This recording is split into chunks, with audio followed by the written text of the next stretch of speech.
an organizer and may now speak to any other organizers or panelists on the line. When you are ready to begin the presentation, press the Start Broadcast button on the GoToWebinar control panel to allow all attendees to hear you.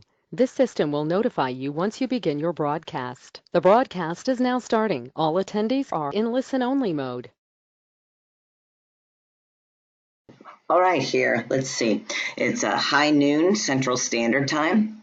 I'd like to welcome those on the East, West Coast, those that are in Mountain Time. We've got people all over today, so it's breakfast for some, it's afternoon for others, and it's tea time for some of us. So, okay, let's get started today. I'm excited to introduce a couple new ideas today. One of them is the new dashboard. There's some enhancements. It still looks the same. You kind of have to drill down to get to the enhancements. But I think you're going to like it. It's making our care coordination tool much more powerful. It gives us some things that we were hoping to see implemented, and we asked and we received, so that's always kind of fun too. So let's get the show on the road. Let me see here. There we go. All right, we have a couple handouts that we're going to be putting into the box, and I will put those in at the very end, and then you can download the slides. Let's see, this web is being recorded. Let me just make sure. Yes, it's being recorded, and it will be sent out via a YouTube link by Miss Jordan. Jordan is my new right hand. She will be also working as physician liaison. So she will be most of your direct contacts. This webinar is for educational purposes only. We don't tell you how to practice medicine, but we do show you some of our tools, and we try to help you along the path to a successful ACO. You may share this with other members of our ACO, but do keep it internally. I appreciate that. And let's get going. I wanted to remind everybody, we're just going to do some refreshers, but there's going to be some new stuff in here too. We just met with some of the docs, and we're doing our mid-year rollouts. So we're going across the country and meeting with different physician groups or leader groups, and we're talking about the state of the ACO with the physicians. So the docs y'all are working for as care coordinators, understand more why it's so important to do the annual wellness visit, to do chronic care management, to do the advanced care planning, to be able to succeed for their MACRA and MIPS, which means 7% of their total revenue in the future is based on their success of MACRA, MIPS, and the ACO. Ultimately, care coordination through a robust risk management program, we should be able to save costs. You are the front gate before the patient has to go to the ER or something along those lines. We're hoping that you catch some of these things or bring something to the doctor's attention.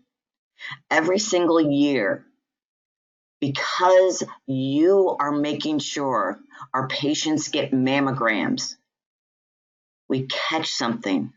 We catch a lump that we didn't know about. We've saved people's lives through this program. This program works. You have to work it, right? And you do a really, really good job. You're touching people's lives. You're saving people's lives. You're keeping families together. Think about how powerful that is. I want to remind you, that's what Medicare is doing in value-based medicine. We're working towards helping an entire population, and the population of the people you serve, stay healthier, have a better lifestyle from day to day, increase their quality of life through making sure that they have their quality measures met, catching things. Sometimes it's, the patient, maybe they're feeling blue, and you get them back to the doctor's office because you do a depression screen. Maybe they just need a little help, right? You're there to supply that. Make sure that they get the right care at the right time. So when we log in, we're going to review a couple different things in the portal. I just want to remind you of some of the powerful tools that you have at your fingertips. At your fingertips, when you first log in, here's the screen that you see. This is what we call the home page, right? Within this home page, there are a number of kind of greenish, it depends upon how your colors are set, but there's greenish buttons. Any of those buttons, if you click them, will bring you to some type of report. There's scorecards, there's total patient populations, there's costly patients. We're hoping that the physicians are reviewing their costly patients and pushing them over to you. If you're in a group that is doing that, fantastic. Keep an eye on those costly patients and make sure that they're getting into care coordination. If they're not, have you had the chat with the doc about that particular patient? Keep an eye on it, right? Risk scores. We're going to talk about this risk score, the HCC score, because you are intimately involved in the risk scores. This is a real physician's office that we're looking at here. The physician has a 3.851 HCC score, a risk score in 2018. That risk score is very high versus 1.935, which is this year, 2019. The little red button next to it, the 48.9, is a percentage.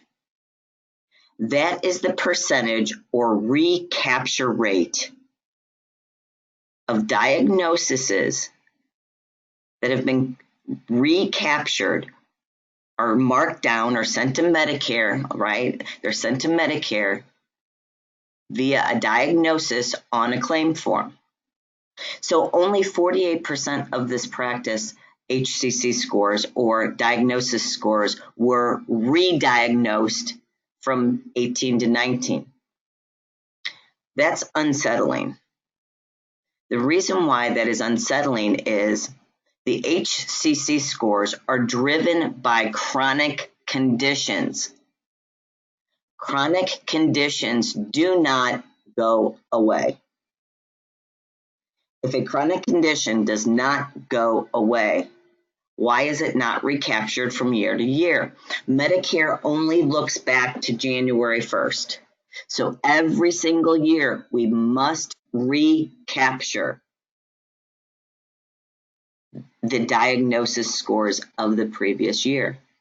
So it's called a recapture rate. The 3.851 diagnosis for this particular physician office is correct. This physician treats high acuity patients, very sick population, very, very sick. What has happened in this office is the physician has a lot of mid-levels, a lot of NPs that work with them. Not all of them have recaptured the diagnoses. So we're doing an educational series for them, specifically on recapturing diagnoses. So these tools are powerful. How can a care coordinator affect this, though? A care coordinator should be watching for risk assessments. If you're doing annual wellness visits, you're already doing a risk assessment. You should be recapturing all the codes during the annual wellness visit. If you don't do annual wellness visits, hopefully the physician is recapturing them. If they're not, we need to make sure that we're informing the physician of items that have not been re-diagnosed from one year to the next. So let's go look at how to do that. From this screen, you can get to the actual patient numbers by clicking on the number of patients with claims or the costly patients. You can click right there and get to that main dashboard, main screen that carry patient master dashboard. Underneath, when the patient master dashboard opens, if you go into patient history, Under patient history, you will see the diagnoses from 18 to 19, and the ones that have been scratched out are the ones that have not been re-diagnosed. You're not a physician, you're a care coordinator, so it is your job to inform the physician that, hey, we do have a number of diagnosis codes that were not captured from one year to the next. Are these still valid? Already we have seen a number of, I think it was a total of 3 offices that had an amputation in 2018 that it was not re-diagnosed in 2019. That has been cleared up. Now we might see another one pop up somewhere, I'm not sure, but so far that's what we've caught. So that's good. Because the care coordinator informed the doctor, hey, doc, remember those HCC scores, your risk scores? We need to make sure we get this diagnosis on a claim form. That's how Medicare understands how sick the patient is by us making sure that the doctor puts a diagnosis on the claim form. So how do we make sure of that? Well, we can put it in our notes. We can put it in with the billing, alert the physician, hey, these particular diagnoses have not been made. Communication, we got to talk to our docs. We're working very, very hard with the physicians. I'm sending out a little podcast on HCC scores. The docs I just met with the other day, I sat with them and sent them one so they can get used to getting it. There's a couple offices on here that we haven't hit yet, but I will be sending those out to the physicians just to remind them how important HCC scores are. So we have this at our fingertips. So let's make sure we're telling the doc, hey, this particular patient had these different diagnoses. Are they still valid? So maybe instead of a cerebral hemorrhage, maybe it is they have some type of vascular disease. So maybe we need to have some kind of vascular disorder. Maybe they had a stroke or something, right? We can also look under patient history where their scores are now compared to 18. This particular patient had an 8.8 score in 18. This year it's a 3.2. So the physician's office needs to be able to reevaluate this. And it's our job as care coordinators to communicate that to the doctor's office. The doctors now understand that the risk scores or these diagnosis scores is the only way we can communicate to Medicare how sick our population is, period. That's how we do it. I want to help you understand these diagnosis scores, the difference it makes. Remember, one of our jobs ultimately, and I'm going to flashback here, one of our jobs is cost savings. In the ACO, we are charged with saving cost through chronic care management. A robust chronic care management program helps save costs. Well, if we are telling Medicare that our male who is age 76 has diabetes, is morbidly obese, Medicare says, well, he should have a risk score of 1.062. And his cost per year should run around $9,611. If the truth of the matter is our male, age 76, has diabetes, is morbidly obese, had an acute myocardial infarction, an MI, has COPD, chronic kidney disease, severe stage 4, and we didn't use any of those codes or remind our doctor that these particular codes have not been used this year on this patient, do they still have these disease processes? Medicare is going to think that, oh, the doctor should only spend $9,600. Now, when we tell the Medicare what the patient really looks like, as all these other comorbidities, Medicare says, oh, well, that patient's sicker. Their risk score should be 1.86. Well, that patient on average should be spending $16,833 a year. All we're doing is communicating to Medicare, this is how sick my patient is. That's it.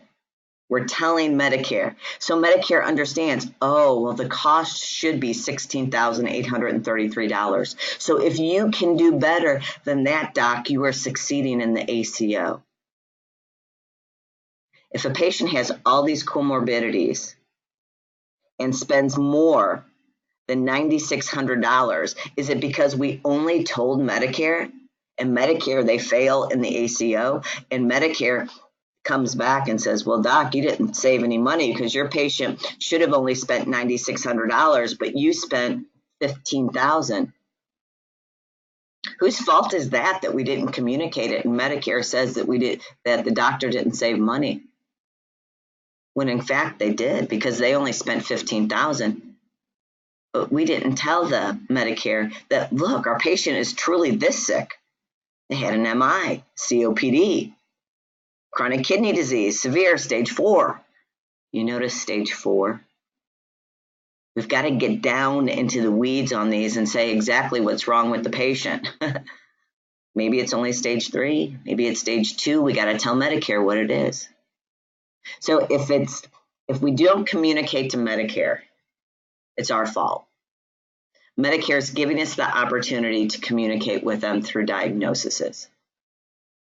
We give you the tools to understand which diagnoses are there and not from one year to the next. Whose fault is it when it's not coded properly?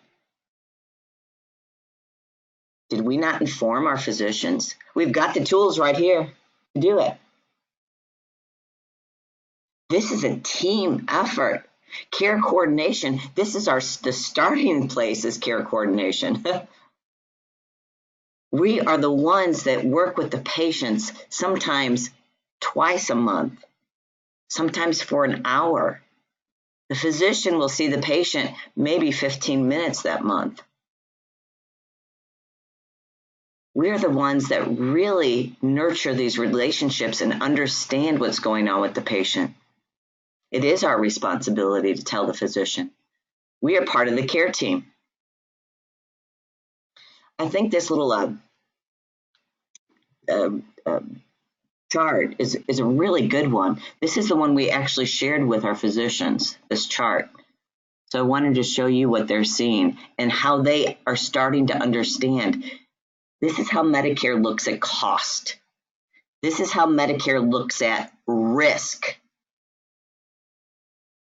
This patient should be spending in the ballpark of $16,800. If we are telling Medicare they should only spend $9,000, we're shooting ourselves in the foot, right? We're not doing what we need to do. So I want you to understand why these things are so important to the physician's offices, why they're so important to the patient. Now let's get to some of the new things that are going on. We're going to transition quickly here. I think hopefully you do understand HCCs or risk scores or diagnosis scores and how they affect a population or the doctor's office or the ACO. So let's pop over now from the main screen up on top. Let's go to care. Our patient master dashboard. This is where all the fun starts, right? For a care coordinator under the care. Patient master dashboard. So when we toggle into the patient master dashboard, we can look at the charts. Did you know there was a little chart in there? If you click on charts, it'll bring up the annual wellness visits. It'll have the completed and incompleted. We could show the docs these on a monthly basis, or the office manager. Who do you work with most closely? Hey, we're kind of lacking on the annual wellness visits still. That's why maybe our HCC scores are low, because we're not capturing all the risk scores. We'd like our quality to be captured during the annual wellness visits also. During the care coordination events and during the annual wellness visits, we need to make sure we're hitting quality, HCC scores. So we could take a screenshot of this and send it to the doc or your office managers, right? Help them out. It's a team effort. They'll appreciate it. So let's go back to Care, Patient Master Dashboard. And when we go to the charts, we have the annual wellness visits. So that's pretty cool. That's an enhancement some people have known about, but I wanted to bring it to light. Also, another enhancement, if we go to Care Patient Master Dashboard again, this time let's go up to the very, very top to Calendar View. This has been out for a little bit, but we haven't introduced it yet, so I'm really excited about this one. When you click on Calendar View, guess what's in there? A calendar. This is a care coordination calendar. The care coordination calendar is super cool. It will show you where all your follow-ups are for the month. Use your follow-up date, everybody, right? You can use some of these filters, due to today, overdue, open or close statuses. So if you make sure you're closing out things or opening it, we always try to leave one open, the last one open, and then close it after you do it, right? I mean, after the final month, only leave one open at a time. These are follow-up dates. So we could just do, hey, what's due today? What's overdue? Those are good ones. People use that a lot. A lot of the managers, the care managers, like this monthly time. This monthly time shows less than 20 minutes or more than 20 minutes. Show me all my patients that are less than 20 minutes or more than 20 minutes this month. I ran this wide open, so this is everybody. Show me all my patients that are over 60 minutes this month. So we can kind of do some assessment, high-level assessments. We can keep track of where we're at with patients. If we just want to look at patients that are under 20 minutes, click, okay, when's the follow-up on this patient? Oh, we don't have any follow-ups. Well, they're still open. Do we need to get some more time this month? Do I have something that's pending? So that's pretty cool. Patient Master Dashboard. Patient Master Dashboard Calendar View. This particular one we just ran with one of the filters, due today or overdue. So there's one today, and there's a couple that were due today, and a couple that were overdue yesterday that we were supposed to work on. Did we get to those, right? So I love this calendar. For me, I use the monthly time a lot because on that monthly time, we're able to see at a quick view where each care coordinator is. So I can, you put in the care coordinator name, you can pull up their name, you can pull up everyone at once, all the care coordinators at once, or just one name. If you're a care coordinator, you pull up yourself. If you're a manager, you might look at the aggregate, right? So this is pretty cool. Calendar view, that is. To get back from calendar view, we just click over to filter view, and that will be at the top, at the very top. We go back to filter view, and that will take us back to the home page. I'm going to remind you of the cool little aggregate time chart we have.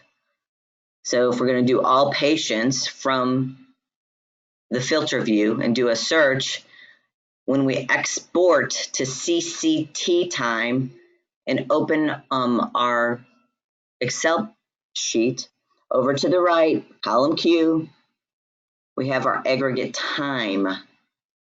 The aggregate time you can look at a glance also to see what patients are in care coordination. Old Mary Poppins here has 34 minutes for Mickey Mouse in Dr. Joe's office for the month. 14 minutes, oh, that's on his brother, Mickey Mouse, huh? Okay. So it's an aggregate time for each individual patient. So each patient has one line only.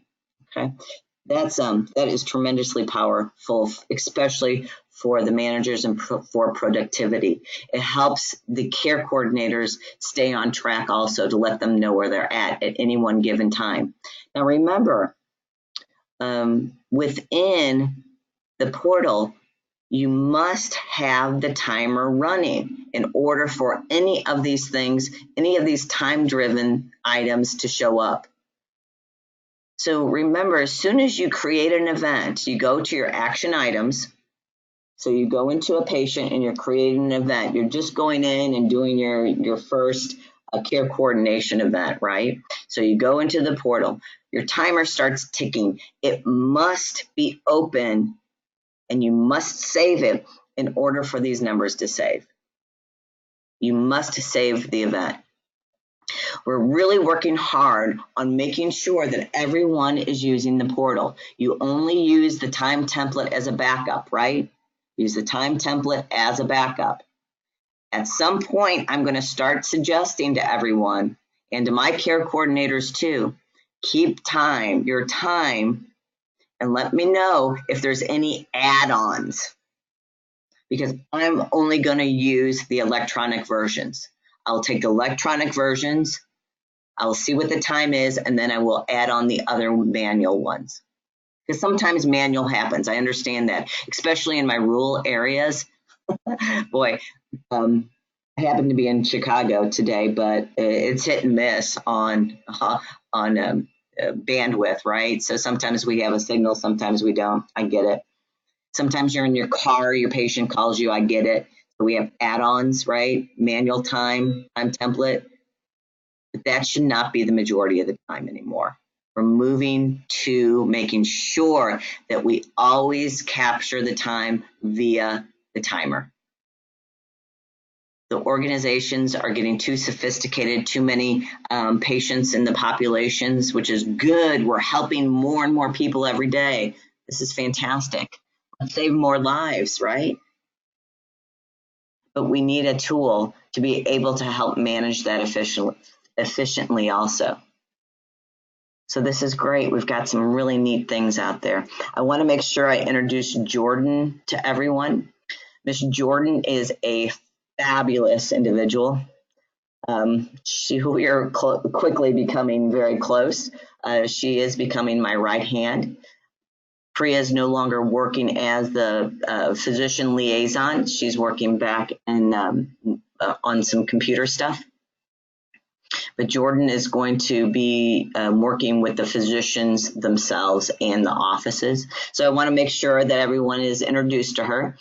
She's an absolute doll. I think you will love her. The best way to get in touch with us is text us first and say, hey, I need some help. Give me a buzz. Especially for me, I travel so much these days.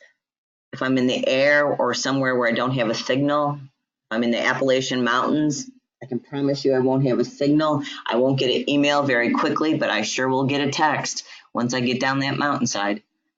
So text me and I'll make sure you're taken care of. Text Jordan. She'll be happy to talk to you too. I want to thank everyone for their time. I hope this was helpful. We have a lot of new things, a lot of exciting things going on. We've got a lot of care coordinators. We've got a robust population. We've got doctors that are engaged. This is an exciting time in healthcare. I really believe we're saving lives. I see it.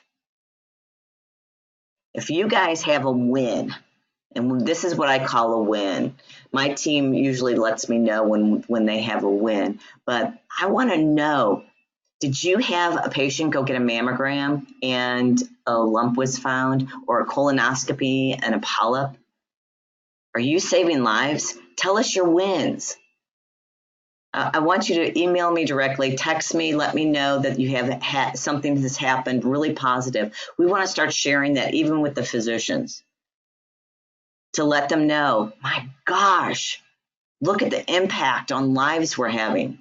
I want other people to know. I want each other. I want us all to know, my God, we saved another life. That's powerful. To me, it's very powerful. Oh, I get the goosebumps. Okay. Well, anyway, everybody have a great day. Thanks for joining us today, and we'll look forward to chatting with you in the future.